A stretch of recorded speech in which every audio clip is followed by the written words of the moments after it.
Welcome to Every Coach Needs a Coach, the podcast for coaches of all sports and all age groups to learn from coaches and people they may otherwise never have the chance to meet. Today on See One, Do One, Teach One, we're talking about influence. And today is a story day. So the book, How to Win Friends and Influence People by Dale Carnegie is amazing because it's so many short little stories.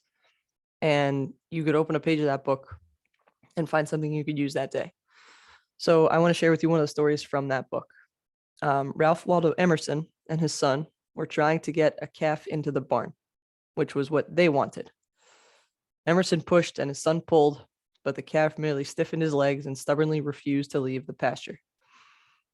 And along came their Irish housemaid, who intuitively considered what the calf might want.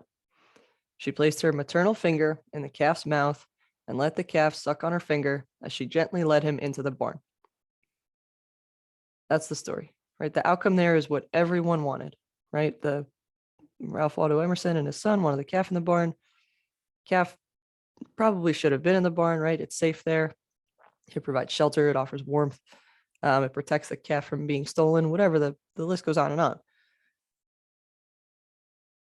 I love this story. It's so simple, right? Sometimes our players are like that calf, right? We know where they need to go.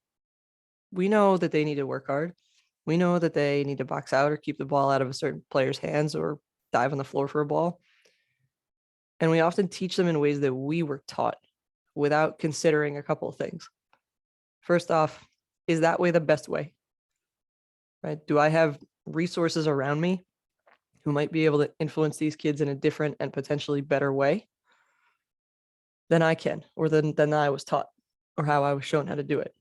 And the second thing, and this is my preference, do the kids have a better way?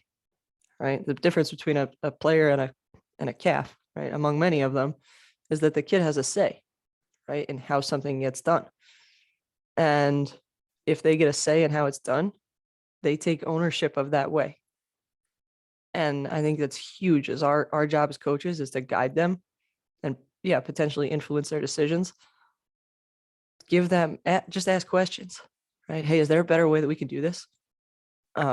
Is there a faster way you can think to get to the basket?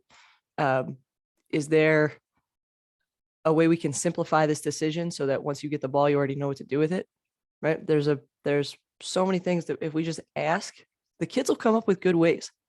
And if it's not a good way, then we tried it and it didn't work, and they're less likely to repeat the mistake because they owned it. We always commit more to executing something that we helped plan or decide. It just happens. It happens in work. It happens in play. So by giving them that opportunity, we influence them by showing them, like, hey, I believe in you. I believe that you're smart enough and clever enough and creative enough to come up with a solution here, and I'll help you. But let's figure this out together. And you can do it. So we know one or two ways to get them there, right? We push and we pull, just like Emerson and his son. The beauty is the ways we don't think of how to get them there, like sticking your finger in the calf's mouth and letting it happily walk into the barn while it's preoccupied with something else that it wants to do. I especially thought this quote was, or the story was appropriate because this week we talked about how influence is like a finger, right? And leadership or authority is like a fist, right? And this story happens to end with a finger in a little animal's mouth, suckling on it like it was its mom, right? And being happy about it. So we'll do another story tomorrow. I appreciate you. Thank you for spending some time with me today. Keep getting better every day.